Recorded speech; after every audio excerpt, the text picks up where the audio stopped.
सबसे पहले बहुत बहुत धन्यवाद। 19 और 20 तारीख को हमारे यहाँ 16 एक्चुअली असेंबली कॉन्स्टिट्यूंसी में हमारे मुख्यमंत्री पेमा खांडू जी आए और आके हमारे एक अच्छी जो लॉन्ग टर्म डिमांड था, लोगों का बहुत सालों से डिमांड था, जो कई पंजाब डिस्ट्रिक्ट के लिए डिमांड था, उसको हमें अनाउंस करके चला गया। सिर्फ अभी हमें उसके लिए डिस्ट्रिक्ट हेडक्वार्टर जगह को हमें आइडेंटिफाई करना है। अगर वो हो जाता है तो जल्दी हमारे डिस्ट्रिक्ट का फाउंडेशन स्टोन लगाने के लिए माननीय मुख्यमंत्री खुद आएंगे।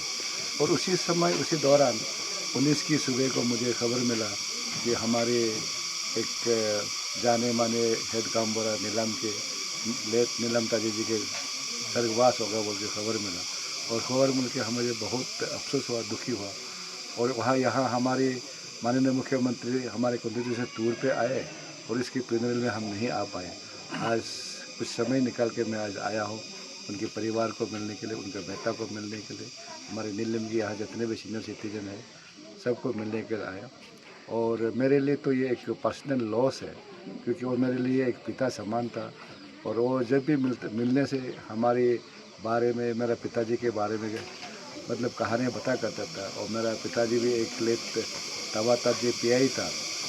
उन्होंने कहा कि उनको भी अच्छे से जानता है, उनके साथ बहुत घुमा है, तो उनकी तरह मेरे पिताजी के बारे में भी मैं जानकारी काफ़ी लिया।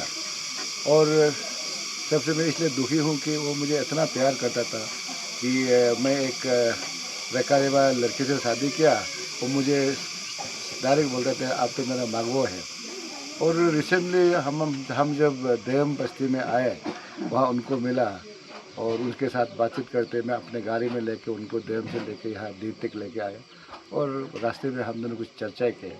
और उन्होंने जब देम में मुझे मिला और एक दो गांबोरा था, उन्होंने कहा कि CO ऑफिस में शौचालय की कुछ तकलीफ़ें हैं, उस शौचालय को देने से अच्छा है। मैंने वादा किया था ज़रूर कर देगा बोल के, आज मुझे याद आ गया, मैं ज़रूर करूँगा। और एक सीनियर सिटीजन बुज़ुर्ग जो हमारे निशी ओरेटर में बहुत एक्सपर्ट है, उनको होना मतलब हमारे लिए, परिवार के लिए भी होना है और साथ ही साथ हमें हमारे निशी समाज के लिए भी एक बड़ा मतलब दुख की बात है। और हम एक अच्छे ओरेटर, अच्छे बुजुर्ग को हमने खोया। Okay sir. और सर ये जो हेड क्वार्टर जो कब तक फाइनल अनाउंस किया जाएगा सर? और हेड क्वार्टर जल्दी अनाउंस हो जाएगा, क्योंकि हमारे 02 लोग 16 एक्चुअली लोग बहुत अच्छे हैं।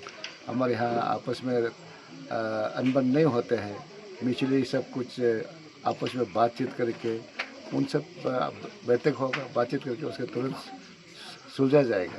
और सर आखिरी खबर सर, ये जो रिसेंटली आईशू जो यही चैनल पे वो लोग प्रेस मीटिंग किया था कि कहीं ना कहीं पे जो जहाँ पे स्टूडेंट नहीं है वहाँ पे बहुत अच्छा करोड़ का जो फंड जो यूज़ कर रहा है, उसके लिए आप क्या कहना चाहेंगे सर?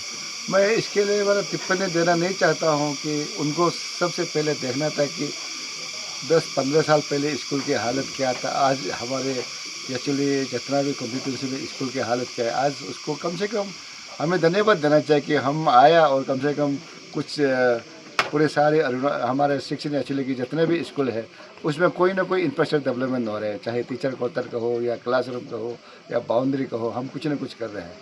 और हम उन स्कूल में कभी इंफ्रास्ट्रक्चर के लिए हम सेंक्शन नहीं किए जहाँ पे स्कूल क्लोज हो गया है। हमारे यहाँ अरुणाचल में हम कम से कम 700 स्कूल को क्लोज कर दिया जहाँ 0 एनरोलमेंट है। लेकिन हमारे यहाँ जो स्कूल क्लोज है वहाँ में हमने कोई इंफ्रास्ट्रक्चर दिया नहीं। जहाँ स्कूल चलता है उसको हमने दिया है। हो सकता है कोविड की वजह से कोई बच्चे निकल गया हो या कोई ट्रांसफ़र हो गया हो, बच्चे तो ज़रूर आएंगे क्योंकि हमारे पॉपुलेशन बढ़ते जाएंगे और स्कूल की दरकार होता है। और ख़ास तौर पर हम जो कुछ भी प्रोजेक्ट करते हैं, हम उस एरिया की डेवलपमेंट के बारे में सोचते हैं, उनके लोगों के बारे में सोचते हैं, उन लोगों की पब्लिक की डिमांड को भी हमें देखना पड़ता है। पब्लिक जैसे डिमांड करता है उसको भी हमको ख्याल करके उसको सैंक्शन करना पड़ता है। और मैं कहूँगा कि जो भी इस शिक्षण एक्चुअली में स्कूल में इन्वेस्टमेंट हुआ, पब्लिक की डिमांड, पंचायत के लोगों की डिमांड, SMC की डिमांड, उसके मद्देनज़र रख के किया है। और जहाँ तक मैं देखा हूँ जो इंफ्रास्ट्रक्चर बनाया है बिल्कुल सही सलामत बनाया है, बहुत अच्छा बनाया है। अभी आप यहाँ से अगर 14 तक जाइए, जो भी स्कूल में आप विजिट करके देखें, कोई ना कोई चेंजेस आपको मिलेगा। ओके सर, और ये एज ए हम लोग मीडिया भी कहीं ना कहीं पे पब्लिक का व्यूज़ लेता है कि यहाँ स्पेशली दीद सर्कल का लोगों का कहना है कि दीद सर्कल जो तोरा लेक है कंपैरिजन तो तालो, यजाली एंड यचुली, तो सर दीद के लिए आप क्या कहना चाहेगा? स्पेशली जो बैक है लोग जो उसका मेंटेलिटी में थोड़ा सा मतलब दुख है, तो उसके लिए दीद के वासियों को आप क्या कहना चाहेंगे सर? मैं तो अगर ये कोई कहता है तो बिल्कुल गलत बात है।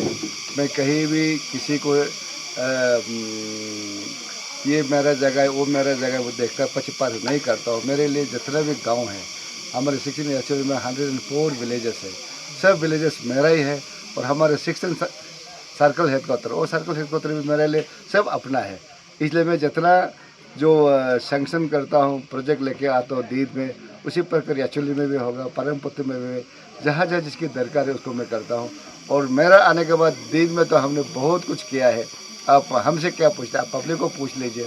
दीद आज एक सर्कल हेडक्वार्टर, पहले दीपंग पर्व आता है, सर्कल ऑफिस आ गया, हमने दीद में एक PW सार्वजनिक बना दिया, रोड बना दिया। नहीं करता हूँ। मेरे लिए जितना भी गांव है हमारे 16 एक्चुअली में 104 विलेजेस है, सब विलेजेस मेरा ही है। और हमारे 16 सर्कल हेडक्वार्टर, वो सर्कल हेडक्वार्टर भी मेरे लिए सब अपना है।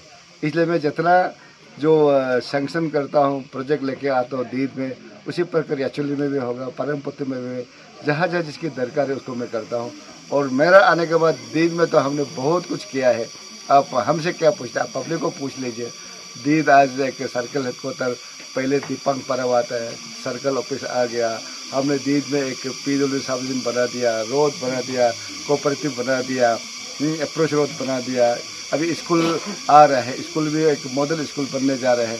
दीद के लिए हम कभी ऐसे उम्मीद नहीं रखता हूँ कि दीद के लिए कुछ नहीं किया। दीद के लिए हमने बहुत कुछ किया। ओके सर, उम्मीद करता हूँ कि पब्लिक आपका ये मैसेज को सुने। और lastly sir, congratulation new baby boy. Thank you, पाया लिंचो।